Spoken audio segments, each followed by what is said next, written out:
going with them. They're going with help in their department. No. I believe we were told that there was no RNs that applied.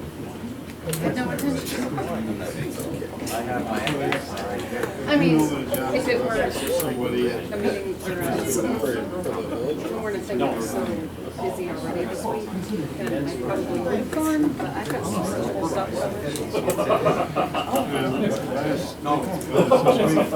I don't know where to work.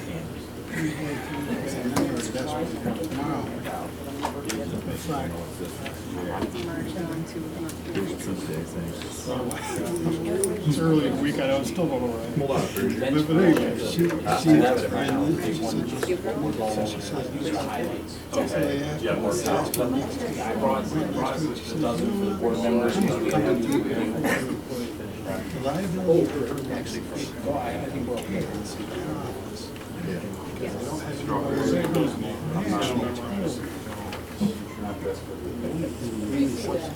Finish practice. well, we're just going to do something. No, I told Don first. Oh, we're just going to do substitutes. Do you help you? No, that's where, that's what we're I was gonna say, how do we start? Give people a couple more minutes. Go ahead, start. Well, thank you all for coming. I was really happy when I pulled in the driveway because I saw that at least someone has the same good taste as I do. I saw a Red Sox sticker on the back of someone's truck. Yes. And I was like, ooh, connection, good hands. Yeah, that's it. Yeah, let's move on to the next place. topic. Manny, you want him gone? What was number 2 on that list? Hold on a second. Probably start talking to the echo. So tonight at the joint board meeting, what we'd like to do is present the LFA report. And we've also, not only is this a roadmap for the solutions for Delhi's flooding problem, but also if your house is not settling correctly, you can use the thickness of the report to help jack it up and get it level. It is a beast of a document, but the reason why it's that thick is because there was a lot of effort that went into it. This is almost a 20-month-long process of community involvement, engineering assessment, scientific investigation, and to flesh out what are the best pathways moving forward for flood resiliency here in Delhi. So what we're going to go over tonight is a roadmap to the roadmap of how to review the report. Also, start laying the framework about what's to come. Because the end goal of this process is a vote by the town board and the village board to adopt the LFA report. Now, that does not mean that the mitigation solutions that are being presented in the report is what that they're going to engage, but that's just they're going to ratify the report itself. So that's the end game for this process. And everything that's laid out in the report are the milestones and the checkpoints along the way for us to have gotten there. So the way that the report is broken down, does everyone have an agenda here? If you don't, just raise your hands. Okay.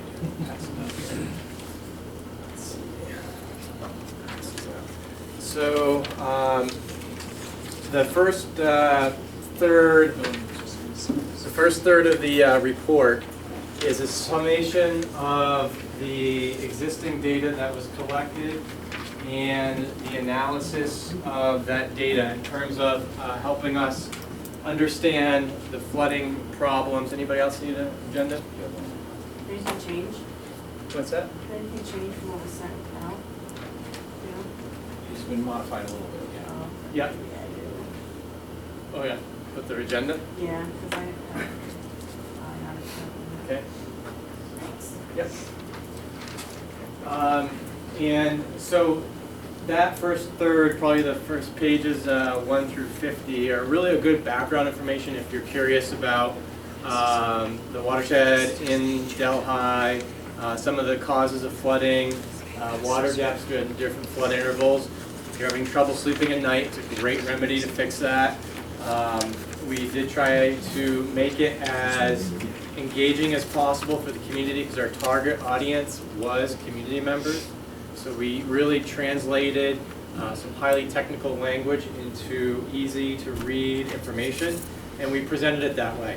The second two-thirds, well, the two-thirds remaining of the document is then individual project areas that we looked at, analyzed the hazards, either fluvial or flooding problems, and broke them down into solutions. And so we made it so that if someone wanted to just read about a particular solution on the West Branch, they only needed to print out 4 pages and have the entire understanding of flooding conditions, existing flooding conditions, and the proposed mitigation solution. So we broke it up so that if there were interests, like spatial areas of interest that people just wanted to read about, they can do that, and instead of having to print the entire document, everything was consolidated in a short, concise narrative. So the layout of the report is basically like that. And just to refresh your memory, the last place where we were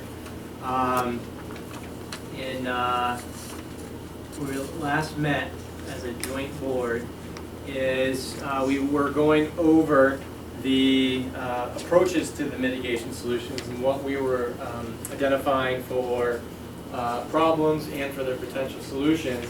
And we did a quick overview of those and some of the potential solutions for those.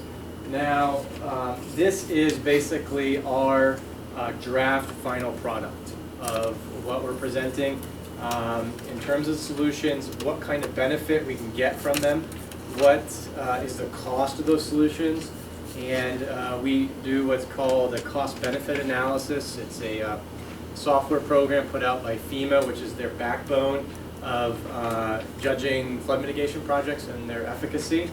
And so we used a lot of the products that FEMA uses to evaluate projects as the backbone of the study, but also recognizing that that is sometimes insufficient in terms of the FEMA benefit to cost software doesn't accurately reflect, say, water quality benefits. If we remove homes or gas stations from the floodplain, that has a dollar value down the road for people's downstream.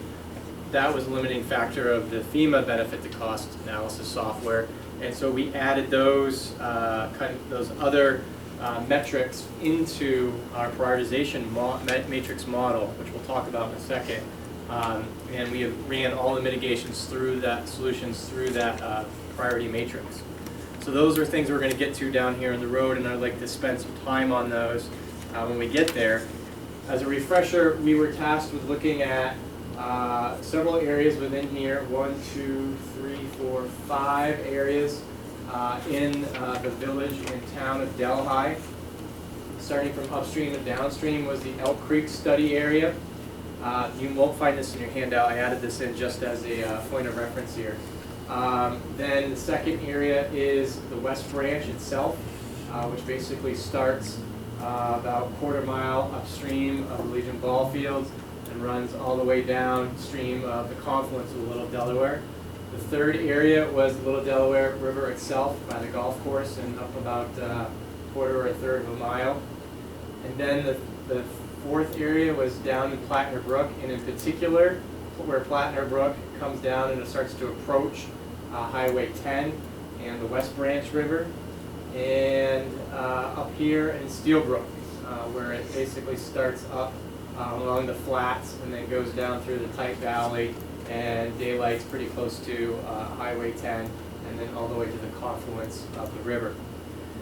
So those were our 5 study areas.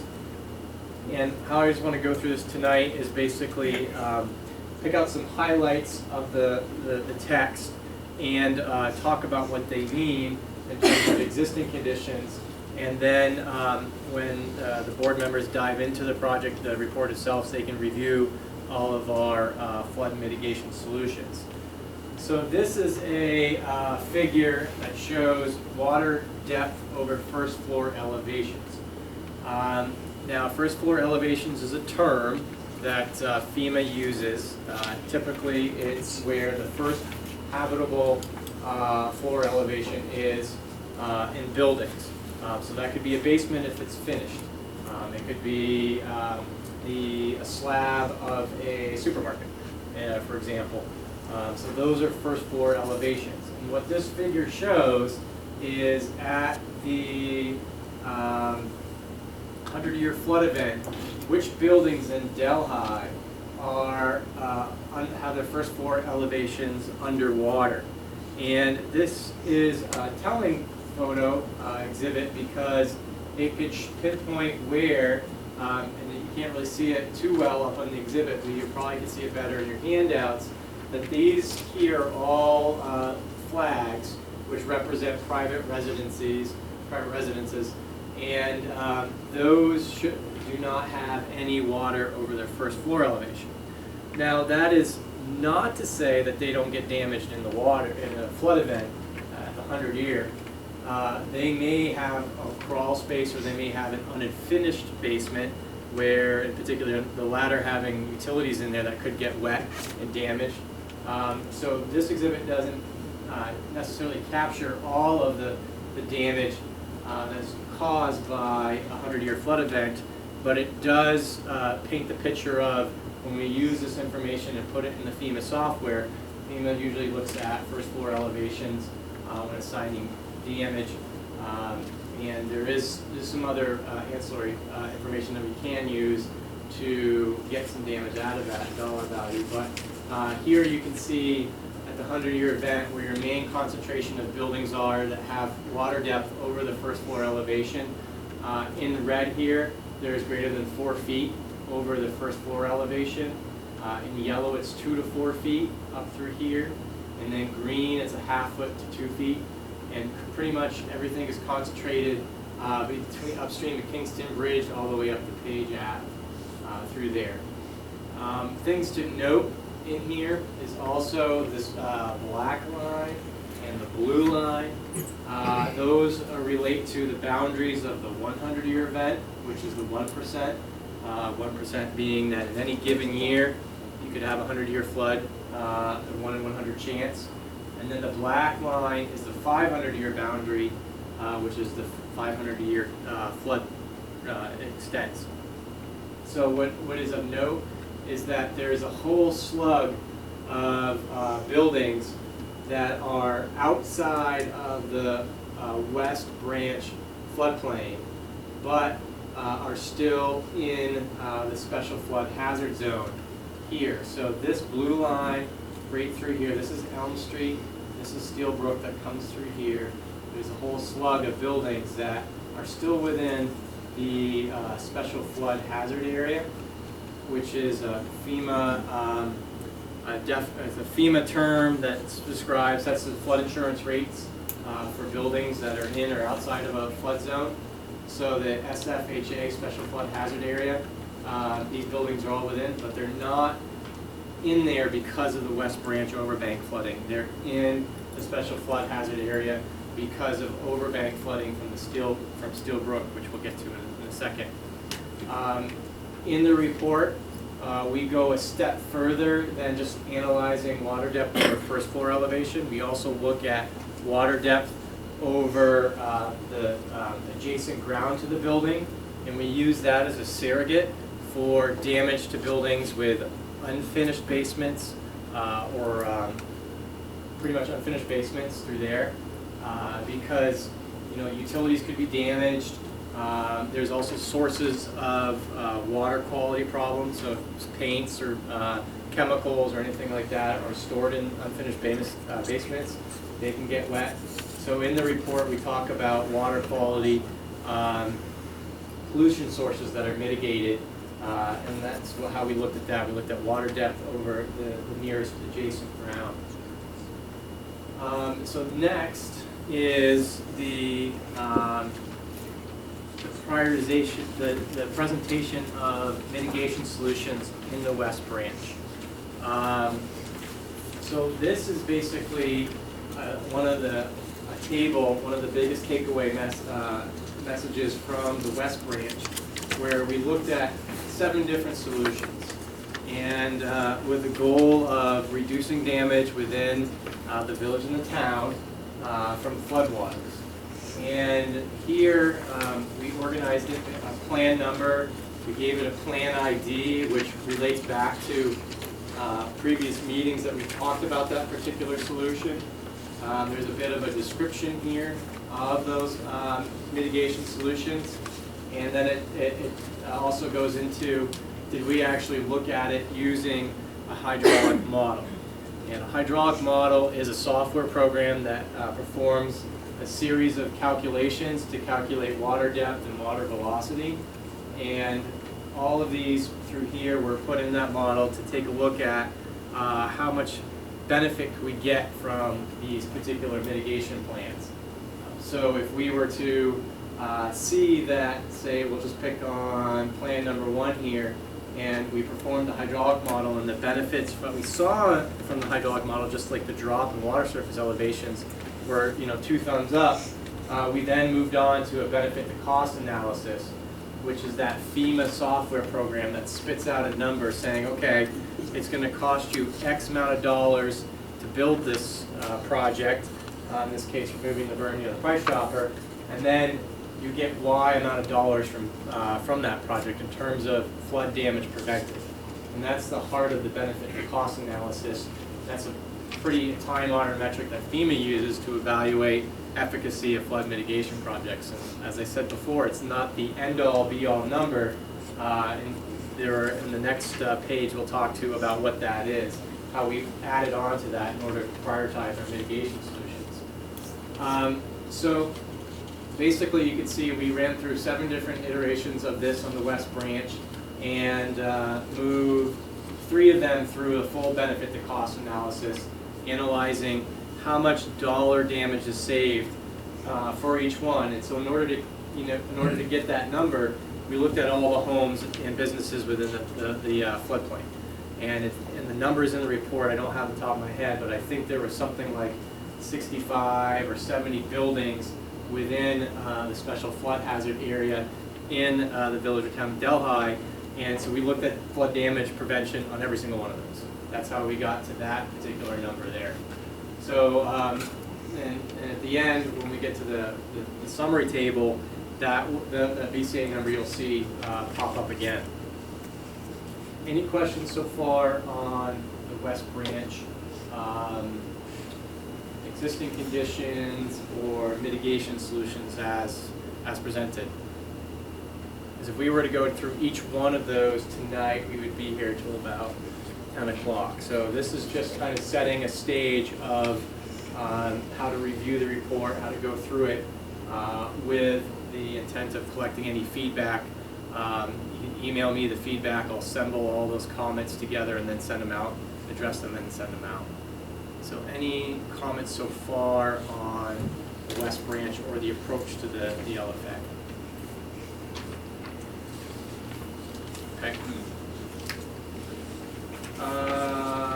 Okay, so I said before a couple of times about prioritization metrics.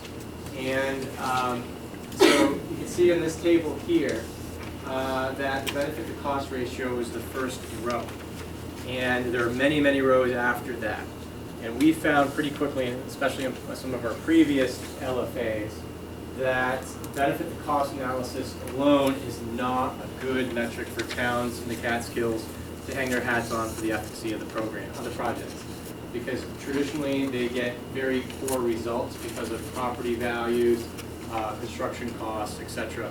So we decided to add several more rows to help prioritize between the different mitigation solutions. So here are 1, 2, 3, 4, 5, 6, 7, 8 different ways that we look at prioritizing a mitigation solution. This is not just related to the West Branch, but it's also the process that we use to prioritize Steel Brook solutions applied to Meredith Street, etc. The reason being is that at the end of this report, I think there's something like 16 mitigation solutions that we needed to compare and see where do we start in the village and town. And what is the lowest hanging fruit where we get the biggest bang for our buck? And that biggest bang for the buck comes out of this priority metrics table here. So I'll just go through them kind of quickly. So the benefit to cost ratio, a high score results in a quantitative score of 5, a moderate score results in a score of 3, and a low score results in a quantitative score of 1. And each row has different descriptions of what is a high, what is a moderate, what is a low. For instance, here a high score, meaning the higher the number, the better, the higher the importance of the mitigation solution. This means a 75th or greater percentile of proposed mitigation solutions for the mitigation area means that the benefit to cost ratio of that mitigation solution was compared to all the other cousins of it in that study area. So in the West Branch we had 7 mitigation solutions. So we compared each one's BCA or BCR to the other 6, and if it was scored in the 75th or greater percentile, I got a high score. And vice versa, if it was less than 50%, they got a low score. So that's how we, compare, how we use the benefit to cost ratio, comparing it to each other in order to give it a high, moderate, or low score. Water quality protection.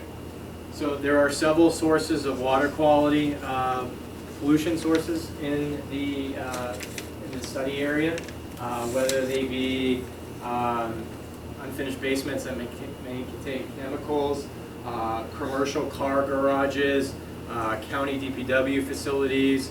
There's several other buildings that are out there that could be a source of water quality problems when the flooding happens. So we assigned, if a mitigation solution were to remove that potential pollution source from floodwaters, and we got more than 5 of those, we'd get a high score. And then 3 to 5, 1 to 2. Any questions on that so far? Okay, so those were 2 big of our quantitative or quasi-quantitative approaches to prioritizing projects. These rest of the solutions are really yours. And what I mean by that is that these are the metrics that the community feels like they really can make these mitigation solutions come to fruition. For example, I took stabs at all of these, say for instance, community cohesion preservation. I may say that 1 or 2 private residents needing relocation isn't that big of a deal, but other people may feel differently about it, and different buildings need to be removed, may be more significant to the community that I'm aware of. And so these are the kind of feedback that we would like to collect, is that when we go through the report, and each one of these mitigation solutions has it very clearly defined in the table format that this particular mitigation solution got a high.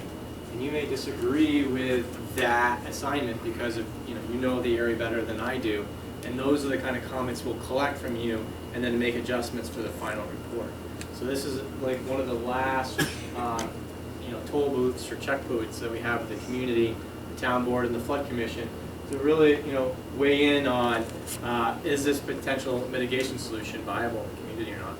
And this is that engagement process that we've been working on since the beginning. Ease of obtaining permits. We have familiarity with what it takes to get some of these projects off the ground and permitted. So we assigned a score there. Economic impact. So we didn't want our mitigation solutions to have a disruption to the economy here in terms of maybe relocating businesses that are really important here in their particular, like say for foot traffic or something, or looking at other ways of if we had to relocate roads that were important for commercial purposes. So that's how we assigned a score for those. Ease of obtaining funding. So as part of this LFA report, we don't just say, hey, this is a great project, you're going to enjoy it, and not tell you how to get money for it. So we were tasked with coming up with potential funding sources, whether they're from federal, state, DEP, Catskill Watershed Corporation. So we identified those pots of money that these projects could apply for. So that's part of that implementation plan, which we'll get to at the end of the talk tonight. Ease to acquire easements. I like that term. So if we have one willing landowner. That's a lot easier to navigate a project implementation than we have 5 different easements, especially if one likes the Red Sox and the other one likes the Yankees. You're never going to get along, right? Isn't that how that works? Sorry. Doesn't One more, happen very Georgia. often. Adaria, one more. So then the level of town effort to implement plan.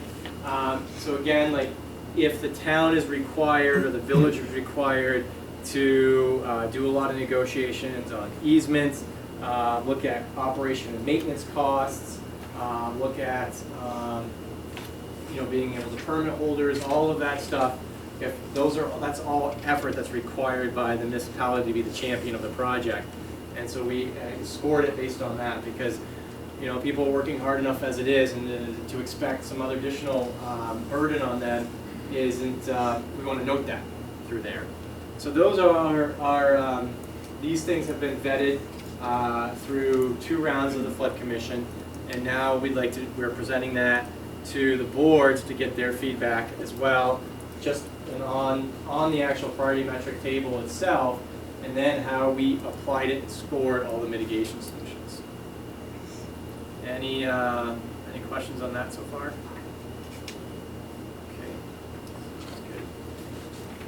good. All right. So Steelbrook. I talked before about Steelbrook and a slug of houses being inundated during in the special flood hazard area, which again is the FEMA's tool to assess flood insurance premiums. So this is an exhibit of the 20-year flood extents in Steelbrook. And what you'll notice is that the colors in the index here relate to water depths. The brown is higher water depths. The pink are shallower water depths. The black lines here relate to the TechRAS hydraulic modeling software that we use. It's just a good way to spatial orientate ourselves when we're describing it. And there's a narrative in the report that talks about what's going on here. But in summary, you can see all of the colors are pretty much contained within Steelbrook at the 25-year flood event until it hits Elm Street and just blunts all over the floodplain towards the north there. And one of the reasons for that is because of the insufficiency of the Elm Street Bridge to pass flood flows. That's the sole reason why, under clear water conditions, that the stream jumps out and runs down Elm Street, and why all of these homes are within the special flood hazard area. And if the homeowners were to sell their house, the buyer, if they're getting a federally backed mortgage, which is about 80% of your mortgages out there, need to get flood insurance. So that is a big take-home message right there, is that that one bridge is responsible for all of those homes and businesses for having higher flood insurance premiums, and also the necessity of having flood insurance. Now, this is under, as I said before, clear water flood conditions. What I mean by that is no obstructions. In the report, there's a photo of Main Street Bridge at Highway 10 during the 2006 flood. And there's a bunch of debris up on Highway 10. And during that flood event, that plugged, and that sent a bunch of water through the retirement facility and a bunch of other buildings down in this area through here. That is called obstructed flow conditions. It's very different from clear water. And FEMA does not model obstructed flow conditions for doing their flood insurance rate maps. And that's kind of a good thing, because people who may be prone to flooding under obstruction conditions can get cheaper flood insurance because they're technically outside of the flood hazard area. And sometimes when the flood hits and it gets plugged, they get inundated. So we'll talk about the obstructed flow conditions in a second. But in Steelbrook, under clear water conditions, we had a variety of solutions. One is a remapping exercise. We suggested that the village take a look at potentially remodeling that and seeing if a better approach to hydraulic modeling, actually just by sitting behind a computer in pajamas, can actually pull those houses outside of the flood hazard area, which would be really nice. Then another solution is to look at increasing the clear span of the Elm Street Bridge. And why that is important is that, by increasing that, we then prevent logs or other kind of debris from plugging that bridge, which could then shoot water down Elm Street. So there's a variety of ways of approaching it for improving the flood resiliency here down along the Steel Brook. Now, the obstructed flow conditions are also discussed in the report. And as part of our exercise, we went out and mapped flood debris sources. And a flood debris source is a part of the